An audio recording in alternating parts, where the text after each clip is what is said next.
chicanery afoot at the NovaCare Complex? Or instead of a foot, an ankle? Jalen Hurts, is he hurt? We're going to talk about it next on the PHLY Eagles podcast. Deniz Selman in studio, Zach Berman joining from the NovaCare Complex, coming up next.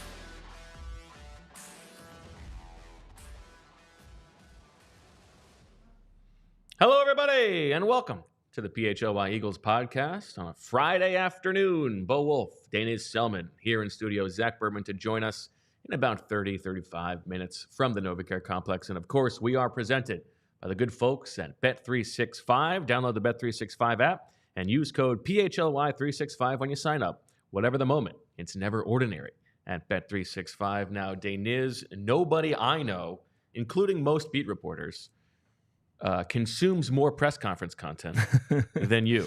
And did you hear Mike Zimmer said they missed 15 tackles in his press conference earlier this week? Yeah. I count on you.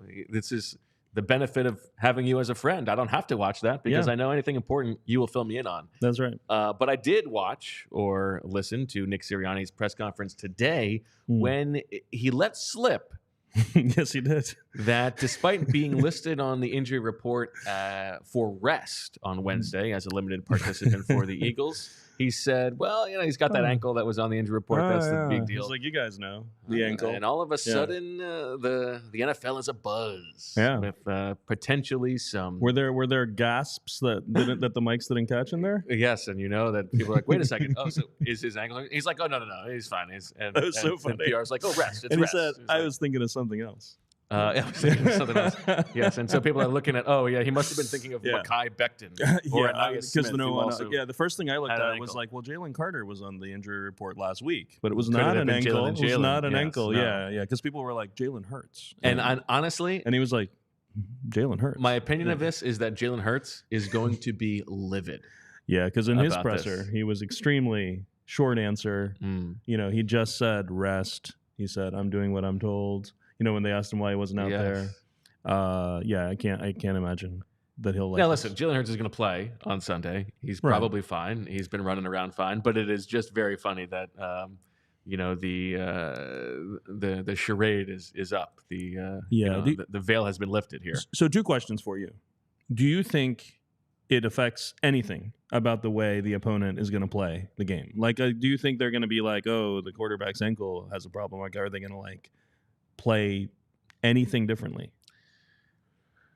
I mean, I think the Eagles are worried about that. But worried about them targeting his ankle, or worried about them not respecting him running, this is or so something? Ridiculous. Why would you spend time worrying about this? I think it would not affect their defensive game plan. I think they're not going to pretend or plan as if Jalen is going to be less likely to run now because he's presumably been dealing with this for however long and has still been running plenty. I think it is probably more like they want to ward against whoever the dirtiest players on the other team wrenching it at the bottom of the pile or something like that. Right. I saw what Tim McManus said, that a league source said that he'd been dealing with it for a few weeks or something. Yes. A minor. He looked pretty good running last week. Yeah.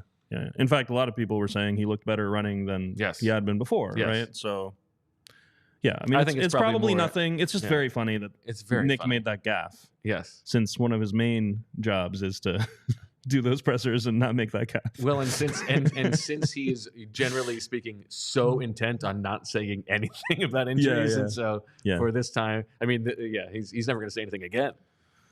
Tough break. Yeah, I guess that's right. We'll hear a little bit more about that from Zach Berman later in the show, so we look forward to that. And also, Oh, geez. Oh, my other question for you about are they going to find the Eagles, do you think? I think they will find them. Yeah? Yeah. I mean, I think if your game blows up, if it comes clear, I think they have to be fined. I mean, you got to go back and find Bill Belichick then for like every week of his career when he lied about Tom Brady being injured when he wasn't. Like, it's like the opposite. Nice, but yeah. Yeah. All right. We have a super chat from Chase Daniel Plainview who says, fascist sympathizer Dan Orlovsky has been critical of Sirianni's maturity. Is Nick lying to the press to appeal to Dan's authoritarian sensibilities? I have no comment. I'll be honest, I have not been. But I appreciate your support and your benefactor tendencies, CDP. Okay, Deniz, let's talk about this Eagles offense to start and the changing nature of it post-bye. Nick was asked today again about the approach from the offensive line to him during the bye week, saying we need to run the ball more. And Nick talked about all that good time he spent with Jalen during that time, but he appreciates those conversations. It is pretty clear that this team stylistically is different than it was pre-bye. It's crazy. I mean, it looks so much like the 2021 shift that Lane Johnson actually explicitly brought up this week. He said, this is a lot like in 21 when we had that Detroit game and we started running it. And he seemed to be saying that was also after a conversation with the leadership and all that. So I went back and I just looked at which conflicts with the narrative from Jonathan Gannon that it was his idea. I mean, let's not waste Gannon talk when Zach isn't around. Gannon sympathizer. It was all Gannon back in 21. We all know that, but the similarity is striking. So let's start with this year.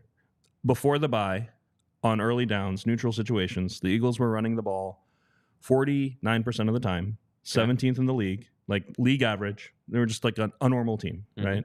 That was up from 41 and 42% in each of the last 2 years when A.J. Brown had arrived and Saquon Barkley had not, right? So, there had been this change. Now, going into the bye, apparently these discussions happened, and then after the bye, the first thing that struck us, first half of the Cleveland game, we were all like, what's going on? This is a very run-heavy approach against a team that's very good against them. Yes, exactly. And since the bye, so it was 49% before, it is up to 61% run on early neutral situations. That is first in the league, and the third team is at 52% or something. Yes, so it's an outlier. And Miami actually. Yeah. Them in Miami and Chicago. On the season, it's them in Detroit. Yes, on the season, it's them in Detroit because Detroit has consistently been that way. Now, when you look at this jump from 49 to 61. And then Lane says the thing about 2021. Yeah. Of course, you want to go back and look at that. So I looked at that. Weeks 1 through 7 in 21, it was 39%, which was 26th. Then it jumped up to 59. Okay. So it was a 39 to 59 jump. So it was an even bigger jump in 21, extreme.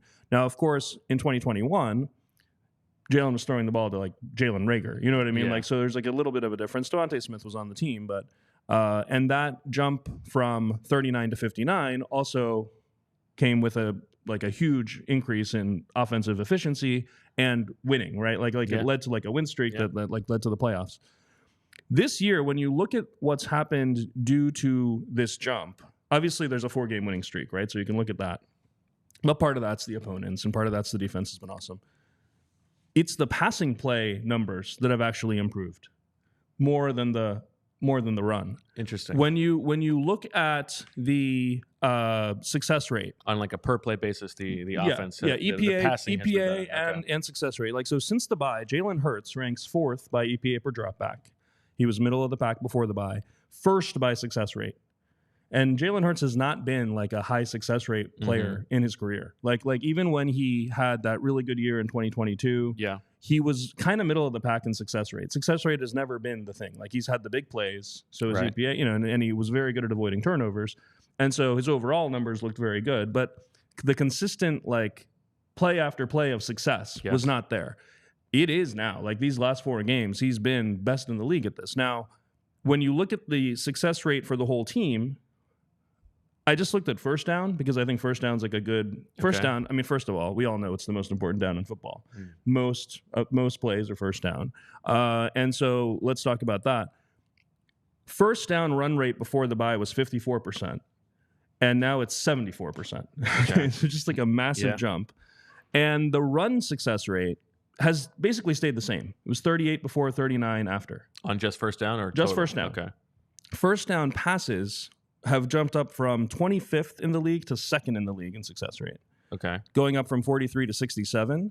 And the overall success rate has gone up from 16th up to 8th because, despite, I should say, running it so much more. Running in general is less successful. And that's true for the Eagles too. Mm-hmm. You're always going to be more successful passing it than running it percentage-wise. But this is, I thought these numbers are like a decent example of how running it more can help the passing game. And we're seeing it on the film as well with the slightly more, let's not go crazy with it, but the slightly more under center play action and also the more play action overall. So I do think that like the people who argue for run the ball actually have a bit of a point in this case of, look, it's making the passing game better. And that's the only way you can convince me that running the ball is better. Because like at the end of the day, like on average, running the ball is less efficient than passing it, even when you're very good at running it. Now the devil's advocate here is that pre-buy, post-buy, it's not just about the running heaviness. It's about A.J. Brown was there for one game of those first 4 games, and now he's played all 4 of these games. This could also just be the effect of A.J. Brown being on the field. It could be that. You've also played some pretty bad defenses. I think that is true, and I actually wanted to ask you if you think at some point A.J. Brown's going to be like, what the hell's going on here? Like, why am I not getting the ball, right? This is extreme run heaviness right now that we're talking about. And for a team with A.J. Brown and DeVonta Smith, it's very extreme. Let's think about this like philosophically, right? If you are passing it less, that means that a higher percentage of your pass plays can be funneled to A.J. Brown and DeVonta Smith and, in theory, Dallas Goedert. I mean, we know that the Eagles have always been the heaviest percentage in the entire league of putting their targets on their top 3 guys over the past 2 seasons. Yes. But you can probably do that even more if you are throwing it less. And so maybe that does lead to a little bit more efficiency. Maybe. I don't know. I mean, I'm not sure why that would be true. Like if does A.J. Brown care about the percent of catches he's getting or the number of catches he's getting? But I would imagine that he doesn't feel if you think I want to get A.J. Brown 10 targets, right, and I've got 20 dropbacks versus 30 dropbacks, right? I still want to get him his volume, his normal amount of volume, but I'm going to do it at an even higher rate. Maybe. Look, A.J. Brown has said all the right things so far. He did jokingly say, I want the ball too, the other day, but he was like smiling when he said it. This was actually 2 weeks ago. And he also said, like, I think Jeff McClain was asking him like a bunch of questions about this, and he was like, you're trying to set me up. And then he said, listen, like, if you get 2 targets, try to make it 2 touchdowns, right? So he's saying the right things. I think as long as they're winning, they're going to be fine. Maybe. I mean, A.J. Brown, like, sulked off the field after a playoff win once. Well, we saw the Giants game 2 weeks ago? There were a couple, like, AJ's like galloping because he's like, I can't believe he didn't get that ball on that one, the first down pass to Jack Stoll. Yeah, and we've seen that on film. Like, when you watch the film, and then there's another one where if you watch the film, he's very demonstratively like asking for the ball. When you learn AJ Brown is awesome, so this shouldn't be taken as criticism, but like, when you watch the film, you learn 2 things about AJ. One, he gets very upset when he doesn't get the ball when he thinks he should. And 2, he does not really try when he knows he's not going to get the ball. I mean, like the amount of you can just zoom in on him and you can know what the play call is. He's not super interested in blocking. No, he's not. He's not.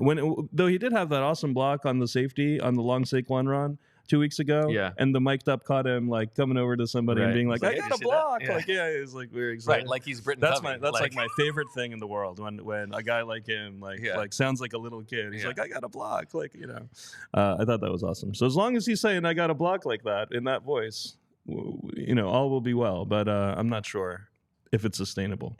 Speaking of sustainable, he's a wide receiver. You want a wide receiver to always want the ball. I think he's arguably the best or one of the top 3 wide receivers in the entire NFL. He totally changes the offense. He's awesome. But I think there might be times when he's going to want the ball more. I also do think like I'm still so weirded out by DeVonta Smith being the one guy who was stripped of being a captain, when to me he's like the guy who is the most like the DNA of a guy who you want everybody on the team to be like. The context on the entire roster. The context Nick gave for that, if I recall, was he said last year, I think we had too many. Yeah. And But like, why is well, if I could pick one captain on the team, I might pick DeVonta Smith. Interesting. If I wanted one who guy, would you? But hold on, you can't do this. You can't do this without saying who you would have removed the captaincy from. Who would you have removed? Well, maybe I wouldn't have added Jordan Mailata. Oh, okay, all right. He was not. He was because Lane already is. You don't need the second O-line person. Yeah, I think that's like a thinking of the future move. Like he's here, he's going to be here. Kelsey and Lane are on their way out. Kelsey's already out. I don't know what they're like vocally. Yeah. Maybe it's more about. But like if I could have all 53 guys play like with the play personality of one person on the team, it would probably be DeVonta Smith. I think a great sign of how good DeVonta Smith is that he made a catch last week that like was almost as good as the Odell Beckham catch. Like maybe like insane. It was one of the greatest catches I've ever seen. It happened kind of in front of me, like in the stadium, and I was just like, oh my god, like he came down with that. Like that was and it was like just it was almost. I think people aren't talking about it. One, because of the Saquon hurdle, which we're going to talk about. Two, because he made it so well that it didn't look as impressive as it was. Like he caught it with one hand and secured it so quickly. And that it didn't and knew exactly where he like was it was that hard to catch. Got both feet. Like, unbelievable. I mean, athletically rising into the air like the Odell catch is more impressive. But he didn't have to get both feet down in the same way. It was an insane catch. No, he's got to work on his like making it look harder. You know what I mean? Like the guys who like dive when they don't need to. You know, he's got to work on that. But yeah, I mean, like the fact that DeVonta Smith is doing that kind of thing, that drive was all him. I mean, like you know, unbelievable. And it was just and people aren't even really talking about him that much. You know what I mean? Like it's just it's great. Like we're talking about how spoiled we are to have A.J. Brown and DeVonta Smith, and it's totally... So with the run heaviness, how on your radar is Saquon's usage as like, over the course of the season? People are tweeting at me during the game, like, why do you hate Saquon? Like, this is like, you know... I do actually, I hope somebody does this. I mean, I meant to do this week, and I forgot or was distracted. I would like somebody to do this. Please Photoshop the Saquon leap, but make it over Deniz's head. This is just ridiculous. Like, I mean, just because that's what it should be. Outrageous. And by the way, check out, we have a brand new shirt for the Sickos. Oh, nice. A beautiful little silhouette of the Saquon hurdle there, and you know if you want to buy that and then tape or glue a photo of Deniz's head under it, I think that would be great. It's just outrageous. I mean, just so ridiculous.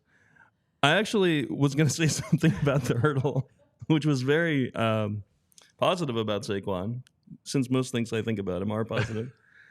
I sincerely think, that the hurdle thing and the reaction to it is an excellent example of how Saquon is like more valuable to the team than just like the numbers he puts up and the added yards, etc.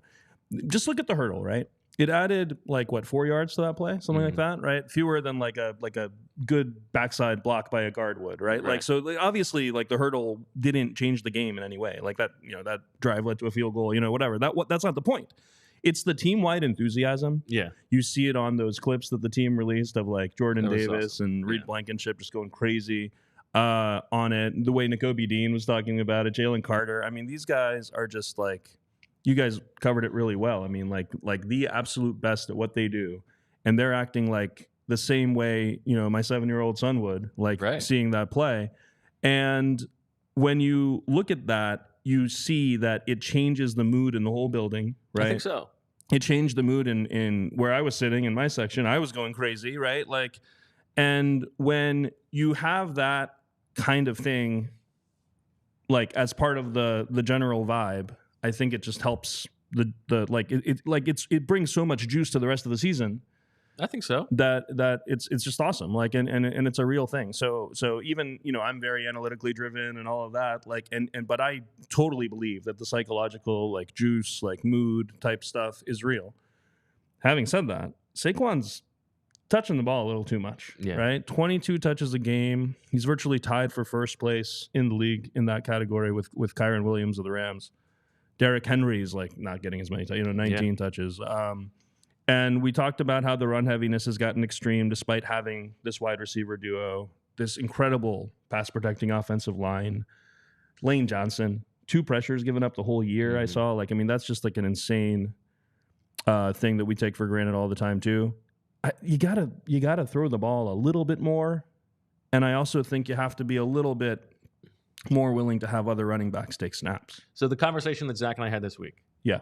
Would you rather Kenny Gainwell be getting the 1st and 10 carries or the 3rd and 2 carries?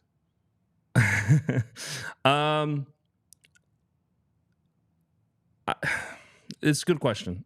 Like, you're a lot more likely to need 3rd down if you've got Kenny Gainwell out there on 1st down, right? So that might not be a good solution because, like, the best way to not have Saquon take 3rd down carries is to not have any 3rd downs, right? And you know, I always talk about this, and I'm going to stay on this, right? Like, 3rd downs are makeup exams. Like, the best students don't need the makeup exam. I do like the makeup exam. And so, like, how good you are at 3rd down but is you're like... good. Oh, you're not going to go through a whole game without them.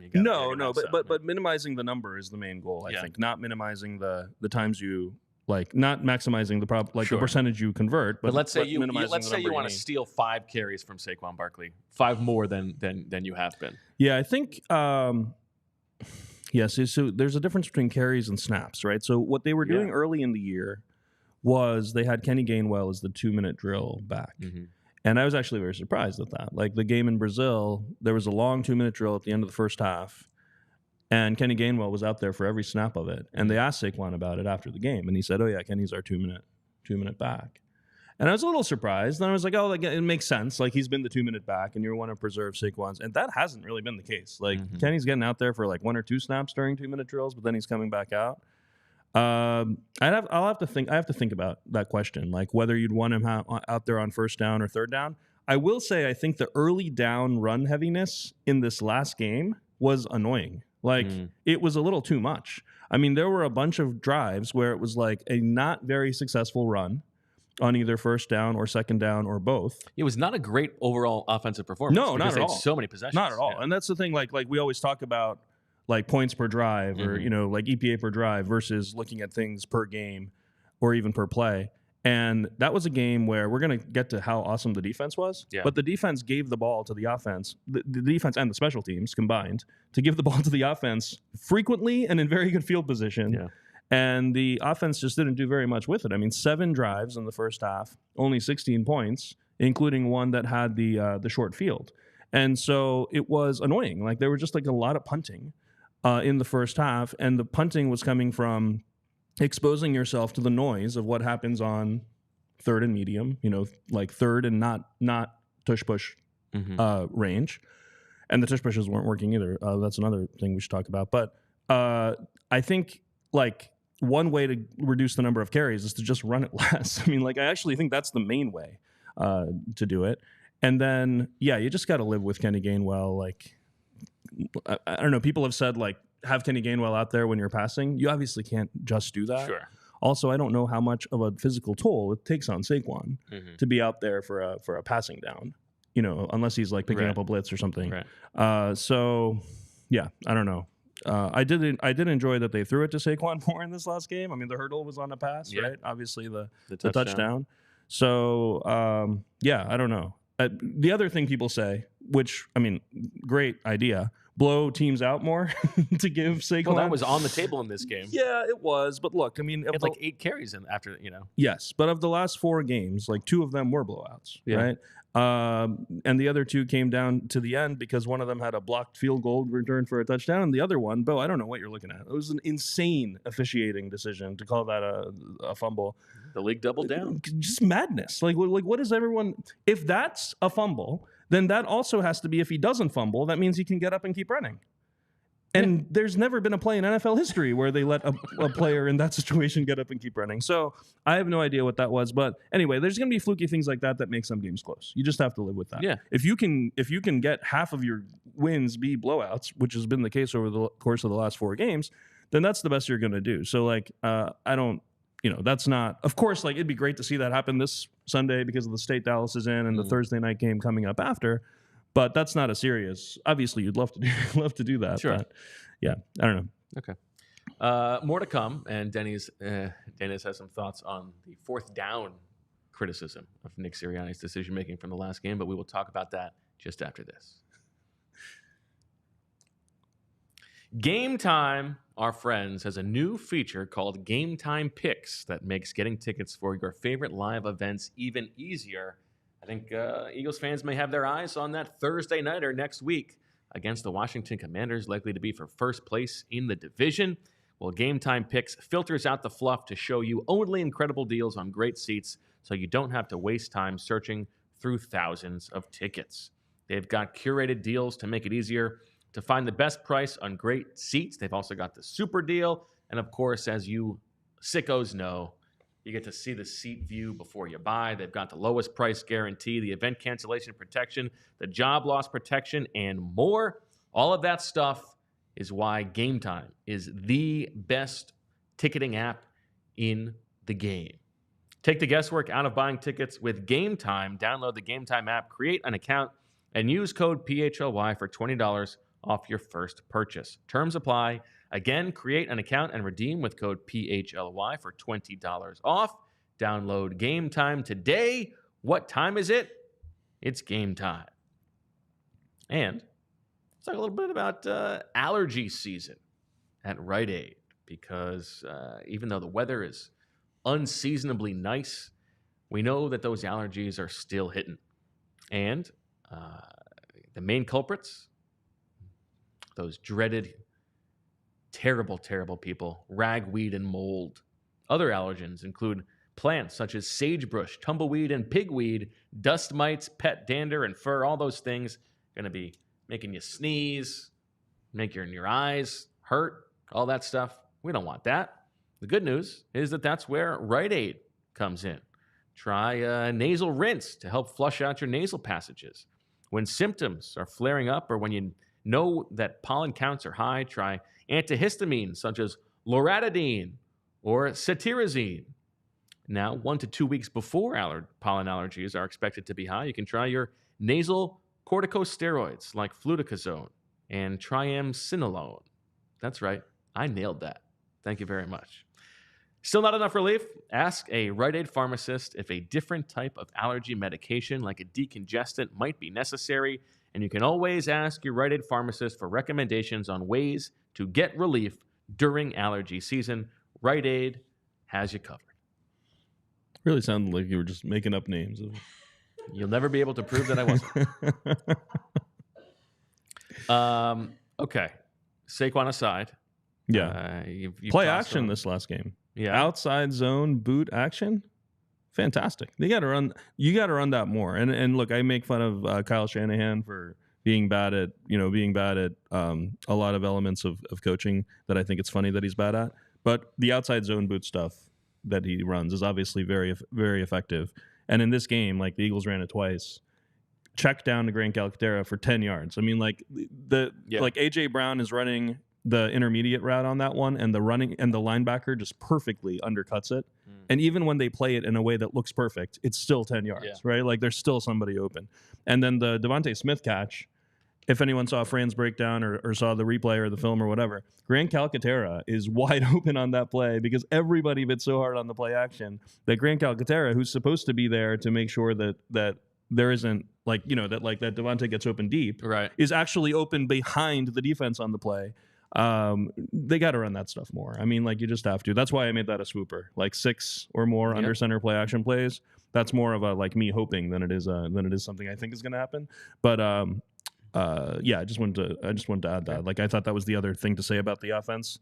The early unsuccessful runs were annoying, but the play action stuff was very encouraging. Okay, so what do you think of the fourth down discourse? Okay, I don't think I've. Okay, I don't know if I've talked as much as I don't think I've talked that much on the show about like general thoughts that I have and stuff that I teach at Wharton about loss aversion, big flex, and behavioral. Yeah, well, it's just my job. I teach a class in risk management, and one of the things we do in that class is we talk about the behavioral elements, the psychological elements of decision making under uncertainty. And so there's like the rational models of like how you should handle risk and how you should handle decisions when you're not sure what the outcome will be. And then there's also the behavioral psychological things that are considered by old school economists to be like fallacies or things you shouldn't do. But more modern behavioral economists like accept that that's also part of the thing. So I want to be open-minded about all this as we do this. In fourth down decision making in particular, people tend to think that like punting or kicking the field goal is the status quo, the thing that you've like earned, like the thing that's yours, right? Mm-hmm. And then when you go for it, you're risking giving something that's yours away. And left points on the board. Right, exactly. Left points on the board, and everyone's been saying that all week, right? Like they counted up the number of points that he left on the board, like whatever that means. You hear everybody from Seth Joyner to, I don't know, Ray Didinger, Derek Gunn, Chris Long. Chris Long, by the way, doing a great job. He's like 35 going on 80, like with his thoughts on fourth down and stuff. Otherwise intelligent, fellow Wahoo. But on this stuff, he's just like always like take the points. Like it's like, come on, man. Like there's a couple of different things. Like I'm kind of all over the place here. I just want to get to the 2-point conversions real quick because that should be low hanging fruit. Okay. Why is anyone even talking about the 2-point conversions? Like 2 of them were from the 1 yard line, and you're running the quarterback sneak, the Snoopy as they call it. Why isn't that more of a thing that people talk about? The fact that the team calls it the Snoopy. I don't know. All right. Anyway, so they ran the Snoopy, right? They ran the quarterback sneak.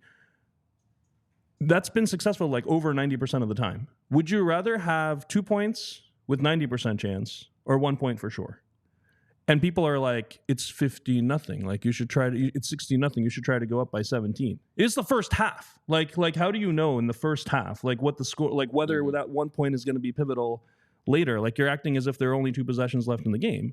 So that's silly. And then the last one, people in my section are screaming like, kick it, you idiot. Like when the Eagles are up by 12 in the fourth quarter. Like, I mean, what are we talking about? Like, like these are all, I thought they were all no-brainers.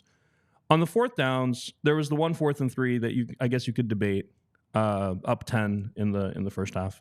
I think that's fine. I think it's good to have a team that's aggressive and confident enough that you're going to get those. My problem with Sirianni in this game was not just running the quarterback sneak on 4th and 1. Mm-hmm. I didn't think that like kicking the field goal would have been better. I think that you just don't run a play that has a lower chance of succeeding than the quarterback sneak does. So that was my issue. Okay, back to the bigger loss aversion thing. If you had $80,000, right, and someone said, hey, like, you want to flip a coin and turn that into 100, but if you lose, it'll go down to 64, most people would say no to that, right? They'd be like making $20,000 isn't worth the risk of losing 16. I kind of budgeted my whole year around having 80,000. You know what I mean? Like, that's a completely rational thing to do. Even though when you do the math, like the expected earnings of the gamble are higher, right? It goes up to 82 instead of 80. Now, that's completely normal because it's classic risk aversion. It's absolutely rational behavior stemming from the fact that the additional $20,000 doesn't provide as much added happiness to your life as losing $16,000 would take away happiness. Expected utility theory, we teach this in like classic, first class of economics, basically. It's the utility from the money that matters and not the money itself, which drives decisions. Now, let's take those exact numbers and instead of thousands of dollars, turn it into win probability for a football game. Okay. People act as if an 80% win probability to win the game is something that they take utility out like of themselves. Like, say when you punt, you get 80% win probability. It's fourth down. It's the end of the game. It's 4th and 2 or 3, something that pick your distance where you think it's 50% chance you're going to get it. Okay. And if you get it, it's going to end the game. You're going to take a knee, the game's over. So it goes up to 100%. If you fail, they're going to get the ball in good field position and you only have a 64% chance to win. Right? In that situation, a lot of people have the same gut reaction as they would in my earlier example. They'd say, I don't want to have it all come down to this play. It's very risky. Right. Let's just punt and keep the 80% chance to win. The problem is, when you do the analogy with a football game, it's as if you enter a casino with $80,000 and they tell you, we're not going to let you out of this building until either you lose all your money or you make $100,000. Like, those are your only two options. Yeah. Because that's how football works. Like, I mean, it's very rare that games end in a tie, so let's ignore that. Sure. You're either going to get to 100% or 0% by the end of the game. You're not allowed to keep the 80. You're not allowed to like take it home and eat it like it's cereal. Like, that's not like it's not money. You don't get to keep it. You don't get to quit the game. You don't get to say, I'm happy with my 80% chance of winning. I'm just going to leave the stadium. You have to keep playing until you either get to 100 or 0. So it doesn't matter how fast you get there. It doesn't matter how many plays it comes down to. The only thing that matters is maximizing your probability of getting to 100 instead of 0. And if it all comes down to one play, that's not actually technically more risky than anything else. Risk aversion has nothing to do with it. You're not allowed to not gamble when you're a head coach. Mm-hmm. It's just a matter of how you're gambling. And so when you punt, you're gambling on what's going to happen after you punt. When you go for it, you're gambling on what's going to happen during the play where you go for it. But either way, you're gambling. Because in the end, you're either going to go broke by losing the game or you're going to get rich by winning it. You're not allowed to stay intermediate.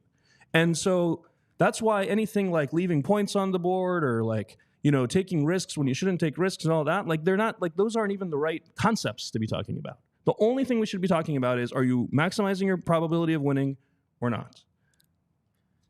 I think there was one other thing here. Okay. And I think it is nothing to do with the fans, obviously. But I actually think that Lane Johnson's comment is important. The fact that a player on the team is thinking maybe we should take the points. I think it is not just Nick Sirianni's job to maximize win probability.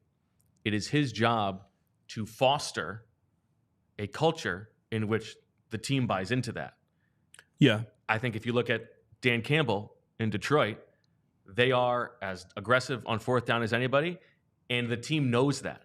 The team buys into that. Good. That was the case in 2017. So I think that there is it is not just his job to get to that 100%. It is his job to like build a personality in the locker room where they buy into that. I agree. Look, I went to the Q&A with Zach and Ray Didinger a few weeks ago, and Ray Didinger was talking about how he thought Sirianni went for it way too much, and that he thought it was a mistake that he went for it in this situation and that situation. He like listed a bunch of plays from the previous game, and I couldn't help it. I raised my hand, and I asked him, "Did you think the Philly special was a mistake?" And he was he was very nice about it. He said well, that team was different. They had a culture of going for it. They went for it all the time and everything. And I thought it was a little bit of a logical fallacy to say, well, okay, that team it was okay that they went for it because they went for it all the time. Well, that's what you just said this team does, and they do it too much. So I agree with you that you have to have your players buy in. At the same time, I heard Lane say what you're talking about. He also had a sit down with Derek Gunn later in the week that was like 45 minutes long, in which he gave this long thing about how he's actually okay with it, and how Nick explains it really well to them and things like that. Slay on his podcast talked about how he's okay with it. He likes it when they go for it. As a defensive player, I think that matters too, because they're the ones who have to take the field right away, like after the fail, right? So I don't know. I don't think he's bad at convincing the players of that. Okay. I will say that, but I think if you are hemming and hawing, and if you are not consistent he's mostly consistent, not always. I think that is part of the problem. I can't imagine he likes being the topic every week. Yeah. Maybe he does actually. I don't know. Maybe he'd rather have that than thinking Zach he doesn't do anything. Has been sitting waiting to join for a while. Oh, I didn't realize that. You should tell me these things, Bo. That's okay. You were rolling, and I wanted to. I have this discussion. I was just going to say, there is this thing where there's one other thing that we should consider, and this is another thing we teach in our class, which is the principal agent problem, right? The coach is like an agent of the team, right? But the coach doesn't just care about the team's success. The coach cares about his own career, how he's perceived. Mm-hmm. And so one reason that a lot of coaches don't go for it isn't even because they think it's going to be better win probability. It's because they know that if he punts and loses, he won't be the topic. Yeah. If he goes for it and loses, he will be the topic, right? So everyone thinks Dan Campbell lost the NFC Championship game. And they're wrong. They're just wrong. I mean, the dude who dropped the ball or whatever is what lost it. Like, Dan Campbell made the right decisions in that game. I think. I mean, they messed up the timeout at the end or something. But like the fourth downs were fine. I thought when you take that into account, it seems like there should be a way to measure if head coaches are going for it less in situations where they think they're going to be the big talking point. And Ben Baldwin actually had a really good thing on this. It was a few years ago where we actually went back and forth on Twitter on this a little bit. And I asked him, hey, can you pull the numbers in this situation. And he had this really cool graph of how often coaches go for it when they should, as a function of how likely they are to win the game in the first place. So if you're like desperation time, like, 10% chance to win, coaches go for it all the time. Sure. When you're actually like 80, 90% chance to win, they actually make the right decisions then too. It's when it's around 50% that they go for it the least. It was like a perfect U-shaped curve. And so I interpreted that as coaches make the conservative, wrong decision precisely when it matters the most. Like when they know that that's going to be the thing everyone talks about. And so that's something that I'm very happy that Nick didn't show up on his Monday Zoomer and say like, I thought about it and I made the wrong decision. He came out and he said, I stand behind all my decisions. And I was very happy that he did, because I thought all his decisions in this game were correct, except for just not sneaking it on that one play. Yes. All right. We are going to get to the Hall of Fame, Zach Berman, in just a minute. Because I need to tell you about our friends at Golden Nugget Jewelers. That's right. If you are in the market for an engagement ring, nice for you, good flex, or maybe something else, and get some diamonds, the good folks at Golden Nugget Jewelers will hook you up. Chestnut and 8th in downtown Philly, family-owned and operated since 1987. They've got a wide assortment of rings and wedding bands to fit anyone's style, and they'll throw in that final cleaning and written appraisal with every engagement ring purchase. They don't just have wedding jewelry, though. You can find watches, diamond necklaces, diamond bracelets, earrings, and more. You deserve an expert, and you deserve the best price. That's where Golden Nugget Jewelers comes in. Where Philly gets engaged, head over to goldennuggetjewelers.com to learn more. And after you do that, if you're busy with wedding planning, don't have time to cook your meals, that's where HelloFresh comes in. And boy, was I happy to get the delivery from HelloFresh last week. Busy week. Didn't have quite as much time to do the cooking or meal plan. That's the thing. It's like the mental fatigue. Zach likes to talk about the decision fatigue. Well, if you don't want to worry about meal planning for the week, HelloFresh can come in and they'll give you everything you need. The perfectly portioned ingredients, the instructions on how to make it, all that good stuff. HelloFresh will hook you up, and high-quality produce, high-quality products. Tastes great.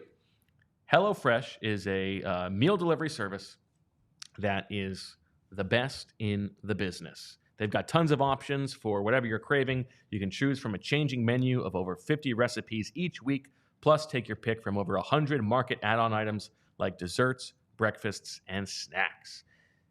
Get 10 free meals at HelloFresh.com/free Eagles. All one word, FREEEAGLES. Applied across 7 boxes. New subscribers only. Varies by plan. That's 10 free HelloFresh meals just by going to HelloFresh.com/free Eagles. America's #1 meal kit. All right. We go now to the NovaCare Complex, the man himself, our Eagles insider, Hall of Famer as of last night, Zach Berman. Zach, thanks for waiting. How you doing? What's the scoop from NovaCare? Is Jalen Hurts' ankle still attached? Professor Selman and you, Bo, there, but I really liked the casino comparison there. I thought that was a good way of explaining it. And I also agree with why Professor Selman said that the coaches prefer not to make those decisions in critical situations, because it's easier to give credit to the other team than it is to take blame for something that went wrong, right? If you lose the game, it's easier to say, well, they scored, as opposed to I screwed up the decision. So that was a good conversation there. As far as what's going on here at NovaCare, I didn't get to listen to the top of the show today. I imagine you guys discussed Jalen Hurts. I'll give you kind of the behind the scenes. And I will run through it. I hope it's not repetitive, but I'll include some stuff that might not be on the show, which is like the weird situation at practice today too, which was atypical. Oh, that's okay. Yeah. So here's kind of the background here, and some of this is a regurgitation of what already occurred, but I think this lays it all out. Wednesday's practice session. was a walkthrough. The beginning of walkthrough, Jalen Hurts was not participating, right? We were there. We saw it. Okay. When there, But he so was sort of after like practice, ominously standing behind Kenny Pickett the whole time. yes, It was very weird. yes. After practice, Jalen Hurts said that it was rest. The reason he missed was rest. He said he does what he's told. He said, I do what I'm told, right? Which is a passive aggressive way, or maybe an aggressive way of saying that it's not my decision. I'm just following orders here, right? Then the injury report comes out and he's listed, it's an approximation because it was a walkthrough, and he's listed as limited. Okay. So by him saying, I do what I'm told, the decision's made above him. So therefore, the next time Nick Sirianni speaks, which is today, you ask Nick Sirianni the question. And for further context here, Bo and I have covered Jalen's entire career. Professor Selman, I know, follows all the injury reports. Jalen's never been listed as with a rest designation in his entire career. Okay. And so the Eagles can try to say this is like common practice for the week before a Thursday game. And there is validity to, like, the reason why the injury report was crowded this week was because they were playing a Thursday game. And so they're managing guys for 2 games in 5 days. But this isn't the first Thursday game Jalen's played, right?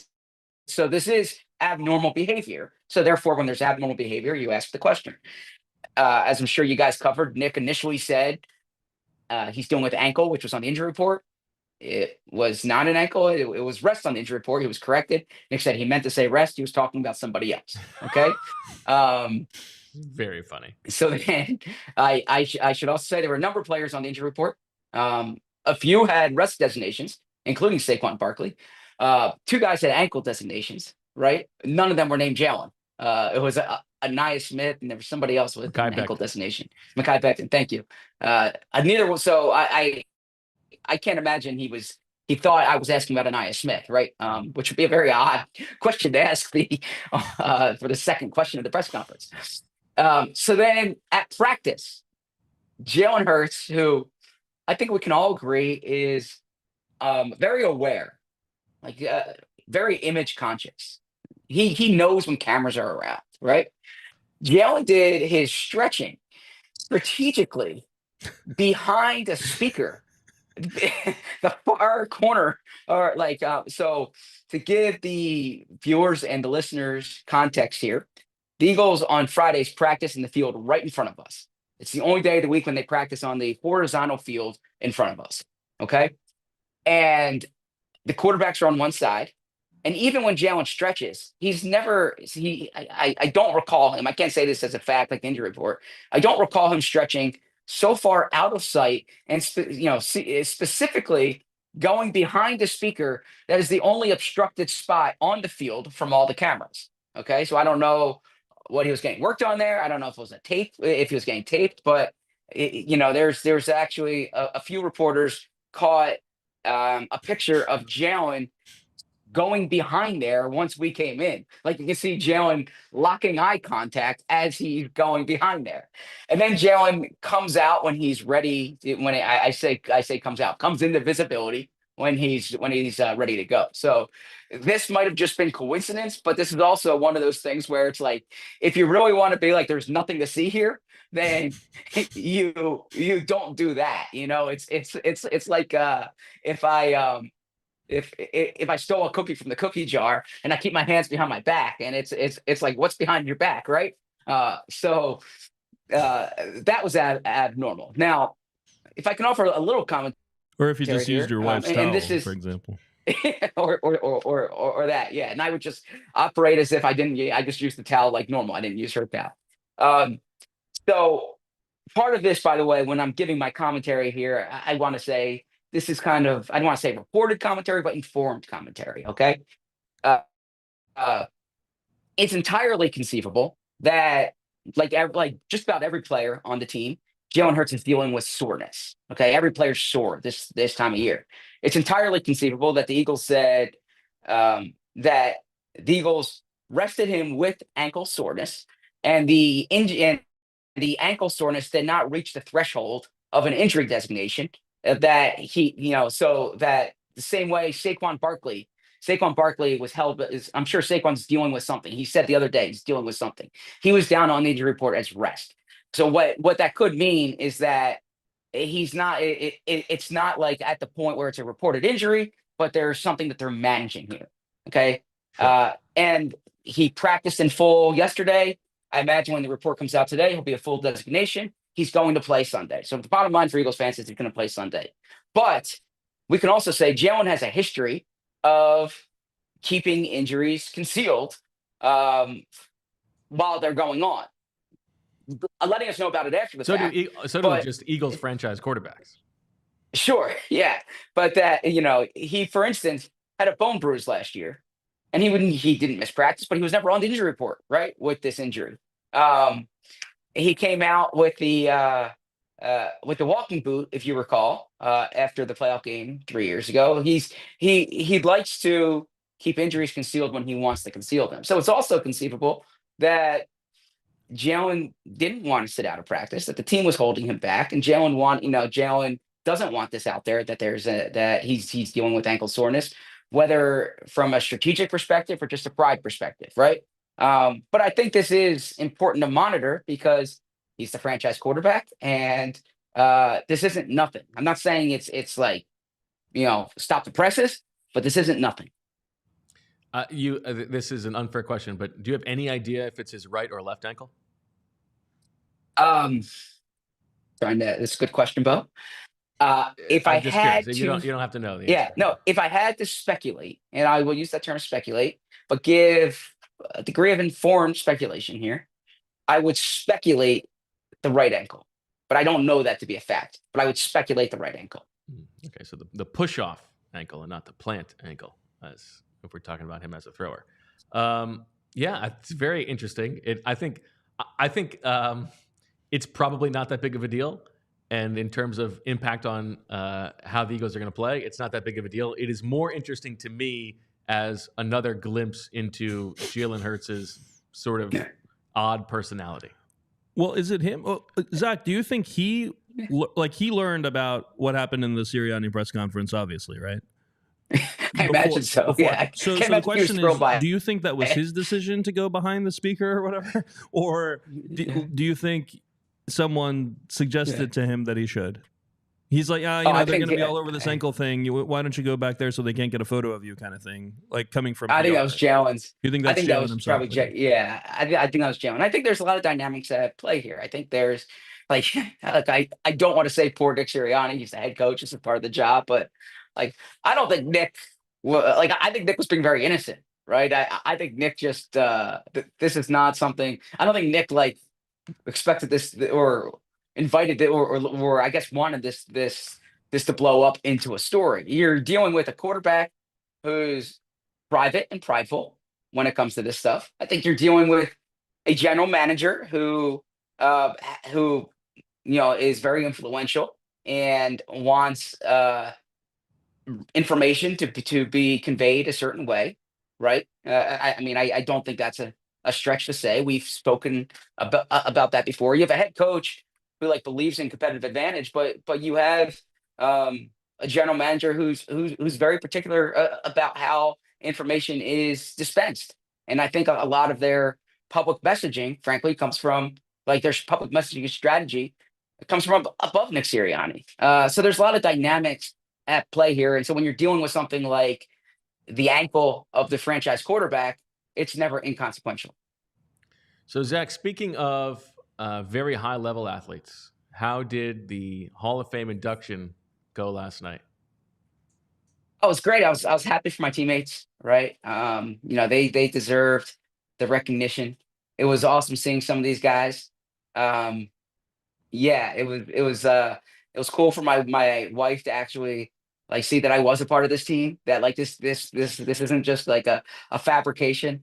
Although she laughs at she saw the team photos from back then, and all the seniors were standing in the back, right? Which that's so the seniors were standing in the back, and I was between my head coach. His name's Craig Conlon, longtime college basketball fans remember him. He was a real good player on LaSalle back in the late 80s and early 90s when LaSalle was rolling.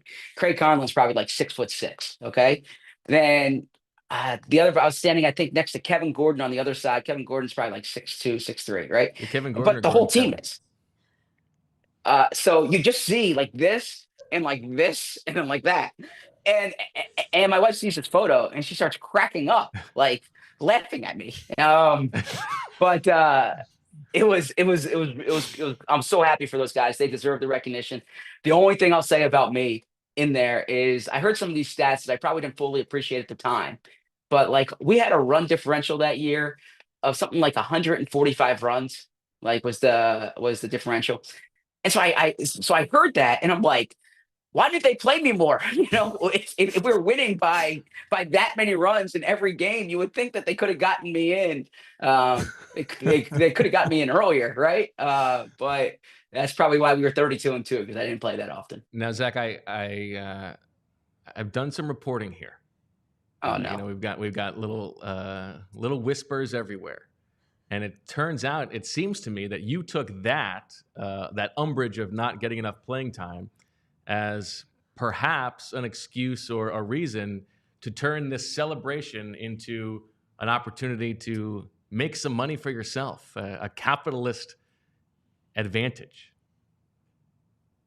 no, that's not what occurred at all. A matter of fact, has nothing to do. No, I was at a bar. I assume this is what you're talking about. I was at a bar after the ceremony, and a few guys who like friends of mine, I hadn't seen them for quite some time.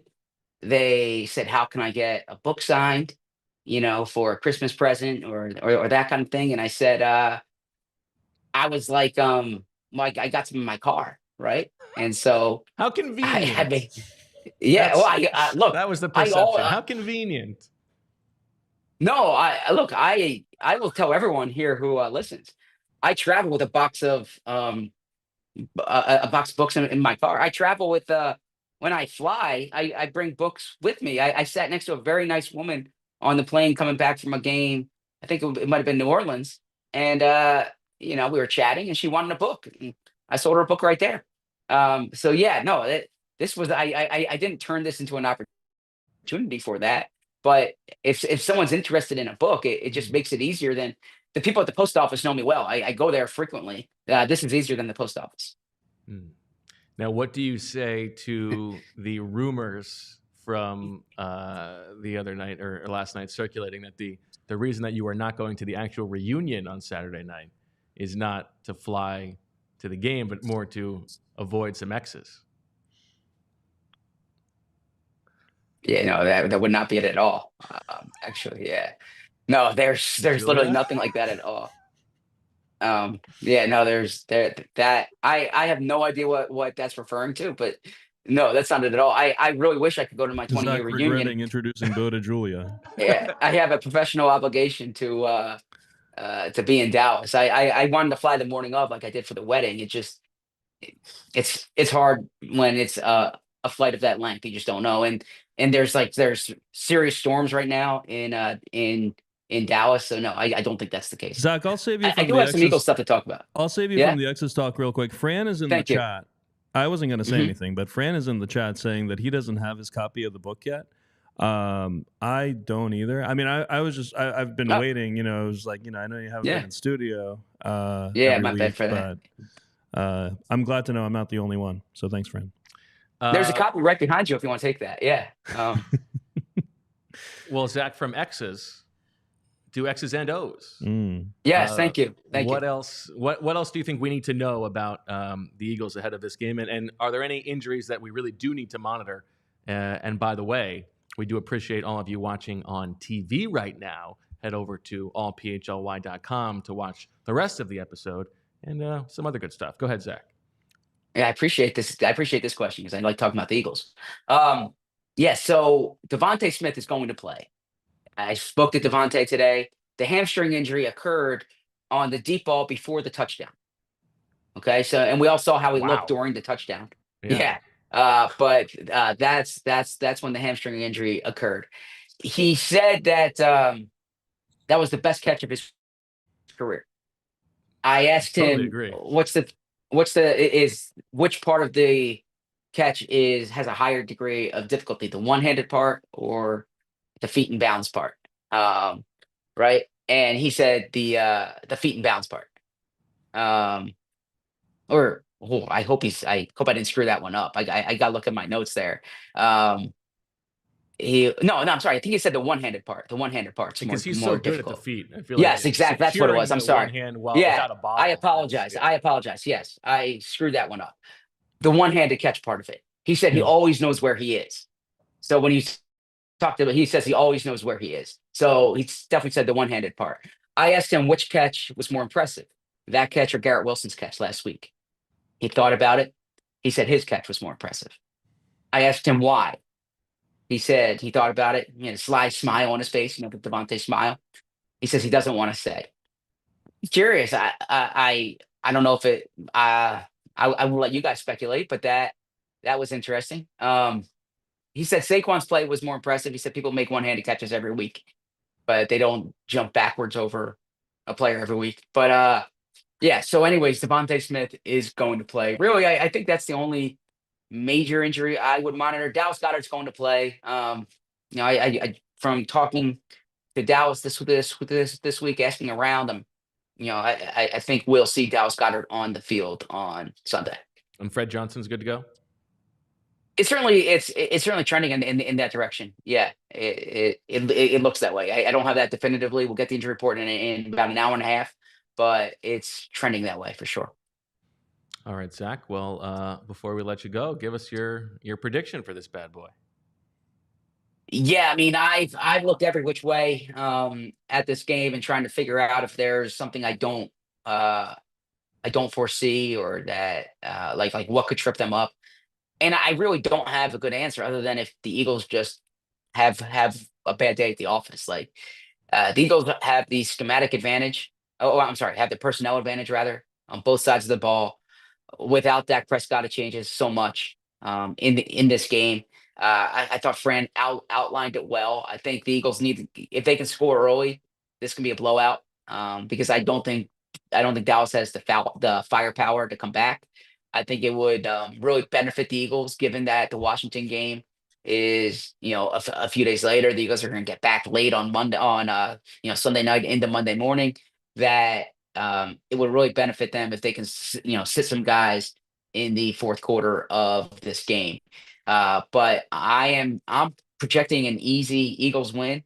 I will put my score up online Sunday morning, but I have them winning by 10 points, right? I mean, I think they win and cover. And I really liked the stat that Professor Selman put out the other day about, when you just see the context of, what Nick Sirianni's done in his first 4 years here, in that, look, I'm like Nick Sirianni, he doesn't need me to defend him, but if you just look at like the starts of seasons under him. There's a lot, Cincinnati has a really talented team. Look at their record right now, right? It's hard to start a season 7-2, which is, after last year, 7-0, or I'm sorry, 2 years ago, 7-0. Last year they were 7-1. That's a pretty good run. And I still believe Nick Sirianni's job security is going to be based upon what he does in the postseason, not what he does in the regular season. If they go, 13-4, but they're an early exit in the playoffs, then it's not going to be good for him. But it's hard to win as many games as they've won over this period of time, and like 7-2 would be a really impressive start to this season. You have something on that as well. Yeah, I mean, to follow up on that, the thing that Zach's referring to that I tweeted earlier this week is that Nick Sirianni has now started 6-2 or better 3 years in a row. You have to go back all the way to Greasy Neal in the 1940s to find another Eagles head coach who started 6-2 or better 3 times, period. Andy Reid only did it twice in his 14 years here, starting 6-2 or better, and that was in 2002 and 2004. That was it.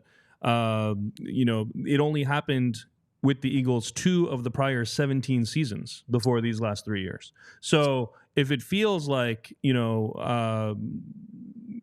Sirianni is being like if you're of the school of thought that like, man, people are really getting on this guy, like he really seems to win a lot.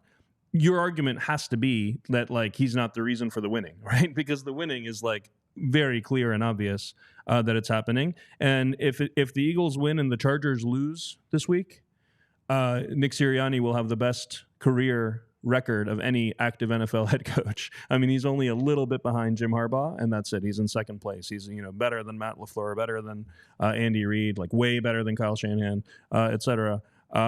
It's just something that is worth keeping in mind, that like we are evaluating him in the context of like he's on his way to being the most winning percentage wise the best Eagles coach in history. The question is like, is that how he should be evaluated? Yeah. Well said. I mean, I think in a lot of areas, it's important to distinguish the signal and the noise, right? And so, you can spend, there's a lot of 3 and 6 coaches who don't have their kids on their lap in press conferences, and who kick extra points when there's a penalty on a 2-point convert, on a point after attempt. There's a lot of those guys, but like, there's a lot of time spent focused on like kids on the lap and sideline decorum, some of which is valid, but there's probably not enough conversation to the fact that he wins a lot more games than he loses. And not enough conversation about the fact that we should bring back the name Greasy. Yeah, Greasy Neal. Such a good, one of the best football coach names possible. Yeah. I say that because, look, I mean, I respect everyone has a job to do, and I'm not saying we're perfect, but like I saw a poll online this week, like is Nick Sirianni a good coach, right? And I'm thinking like, is this really the week you want to pull that out? They're 6-2. They beat Dallas. They're 7-2. Like there's a lot of times I have that conversation. I mean, this seems like an odd time for that specific debate. Yeah, I don't know if we need to get into the intelligence of people responding to polls, but that's okay. Zach, thank you very much. We will look forward to reading your next work on allphly.com. And of course, we will talk to you on Sunday. Have fun. Have a good trip. Thanks, guys. Good talking to you. Appreciate it. Speaking of Sunday, of course, you can join the watch party at The Rook in Manayunk. Jamie and Rich are going to be there, and all kinds of fun stuff. So definitely check that out. And of course, we will have a kickoff show, halftime show, postgame show, all that good stuff. Deniz, let's race through your thoughts on the defense and the fun that you have watching Vic Fangio these days. It's awesome. Like I am just smiling the whole time I'm watching the film on the defense the last couple of weeks now, and it's been great. I mean, let's not forget that just 6 weeks ago or so, we were sitting here talking about how the defense is 31st in DVOA. I mean, they were 26th in EPA per drive at the bye. Since the bye, if you just look at the game since the bye, this defense is 3rd in the NFL in EPA per drive. And they're all the way up to 10th by DVOA overall. I mean, like this was not a target, right? Like when we talked about like what would be a good result for the Fangio defense in year 1, it was not top 10 by DVOA. 15th. Yeah, 15, 16, even 17. Yeah. Like take average, something league average, like not the reason you're losing. You know what I mean? That kind of thing. And they're 10th in DVOA because they're shutting down offenses that are not terrible. Like DVOA takes into account the opponent's strength, which is why the defense is ranked higher than the offense by DVOA right now. The offense is 13th because they're beating up on horrible defenses like Jacksonville last week, and didn't even really beat up on them. The performance by the defense in the first half in this game against Jacksonville, I mean, I know you guys talked about it, but like I don't think people quite understand like how rare it is to stop the other team on 6 consecutive sets of downs without a first down, which is what happened. I mean, they got a first down on the first set of downs, barely. They needed 3rd down to get it. The very next series, they had to punt. Then it's 3 and out, 4 and out, 3 and out, 1 interception, and then halftime, and then after the half, it was another 3 and out. Yeah. That's 6 straight stops. League average in the NFL, teams convert 71% of their series of downs. So that means the defense wins about 29% of the time. So you can think of it as like a hitter in baseball. Like that's about how often a defense is expected to win a set of downs. And the defense won 6 in a row. That's like 6 straight hits for a baseball player, including a home run because you've got the interception, right? Like that's how I like that framing. that's how dominant this was. And that's why it was so disappointing that it was only 16-0 for so long. And Jalen Hurts and the mic'd up. It's shocking how little he says in those. By the way, like they're editing that, and like the best thing they have him do the whole time is like he laughs once or something. Yeah. But he was like, man, he's like, the defense is hooping. We got to do something about this right? Like he was upset that they weren't complimenting it. And the defense it's like become the strength of the team. I circled Zach Bond's name 9 of the first 17 plays in my film notes. It was awesome. He was just unbelievable. You guys like talked about most of that, but like remember when he was getting cut by Chris Lindstrom on every play, and he looked like a weak link. I mean, he's like sinking under sail routes, avoiding offensive linemen to make stops, diagnosing checkdowns, making quick tackles. Incredible. Nakobe, the game-winning interception to win it. That was an awesome mic'd up with him, like talking about how he's expecting that play. He's telling everybody they're going to run that stutter go with the running back against me. He was waiting for it. And what a great sign of good coaching, by the way, right? The fact that he's expecting that, he knows it. He's being told, like, remember to do this, remember to do that. There was one snap. This is just me geeking out. Like, there was a snap of mesh sit wheel in the second half. You're playing against Doug Peterson. They're going to run mesh sit wheel at some point. It was a 3rd and 5. Eagles are in cover 3 sky with Reed Blankenship rotating down to the flat. What is cover 3 sky? Cover 3 sky is when the 2 safeties start. It looks like it's going to be a 2 high safety look. And then one of the safeties, the one to the boundary, rotates down into the flat. And the other safety rotates to the post. Okay. So C.J. Gardner-Johnson rotates to the post. Now, mesh sit wheel is when you have the 2 crossing routes underneath. And it's more a thing to beat man coverage, but it can work against zone coverage if those linebackers underneath get antsy and chase those routes. Nakobe and Zach Bond pass off those measures to each other so beautifully that somehow neither one is ever open at any point, even though they're not being followed in man. Quinyon Mitchell matches and carries the sit route all the way. So even though it's zone, it's match zone. It's not like and then Reed Blankenship skying down perfectly catches the wheel route. Isaiah Rodgers is on the backside all over the vertical route. So Trevor Lawrence has nowhere to go. And as if that's not beautiful enough, the defensive line is executing a perfect TE stunt with Moro Ojimo as the pinner, Josh Sweat getting a sack, looping inside the backup left guard who had just been forced into the game. So it's also like very good awareness of like the weak link on the offensive line at that point. It may have been the most beautiful snap of defense I've seen on film all year. I mean, and these kinds of beautiful moments are becoming more frequent every week with this defense. So you have your moments. Yeah, exactly. Oh, that sounds very exciting. Yeah, it was great. It was great. I have to ask you. Yes. On the ET, the TE. I'm thinking of ET phone home, and I have to ask you about your thoughts on the way that Swooper went yesterday on the Double Dutch auction. The Double Dutch. I thought I was shocked at how long you waited on the Eagles win the game. I thought Fran was in there first. I thought it was pretty clear. Really? And I cannot believe that Fran and Zach agreed to pay full price for half of the item. One of the most shocking and obvious examples of just like flat out highway robbery. I mean, like they'll just pay full and then they'll get half. You know what this is like? It's like if you had you're at the fruit market or something and you have one watermelon left, right? And 2 people get there at the same time. And you're selling the watermelon and you're like, I don't want to cheat either of you. So here's what I'll do. Watermelons are $10. I'll just cut it in half. Give you each half and you each give me $10. And then they're like, oh, yeah, sure. Okay, yeah, let's move on. Okay, yeah, that works. And they just each give you $10 and they each take half a watermelon home. What are you guys doing?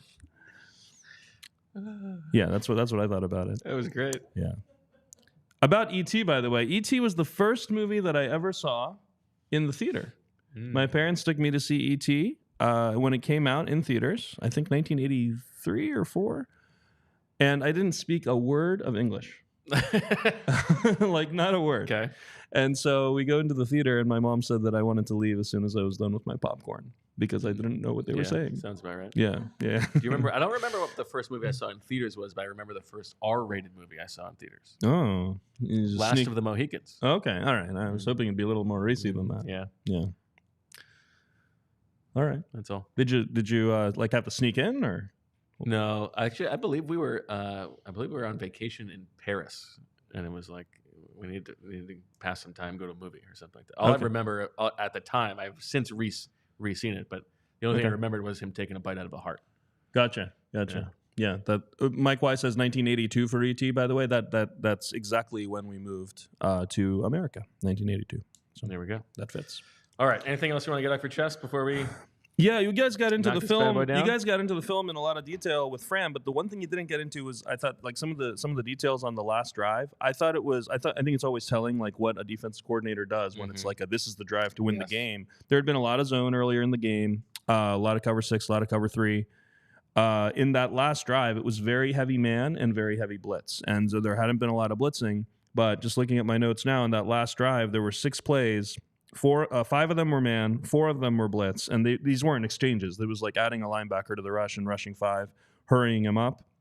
And other than CJ GJ kind of losing focus on 1 or 2 plays, those plays were successful. I will say it seems like there was a lot made of Bryce Huff playing on that last drive when he hadn't played much before. Just some context to that. He played on the last 4 snaps. The context is that Nolan Smith very clearly hurt himself. Like, I mean, he was on the injury report as well. He didn't play in any of the last 14 snaps of the game. That leaves you with 3 defensive ends. Yeah. And Brandon Graham had to play 8 snaps in a row on the drive before to end the drive, and then the first 2 drives of that play, and Fangio said that he got gassed. So Huff was basically forced into action there because it was just Sweat and BG were the only other 2 left. You're not going to put Jalen Hunt in the game in that situation. Speaking of Jalen Hunt, Teron Jackson practice squad signing.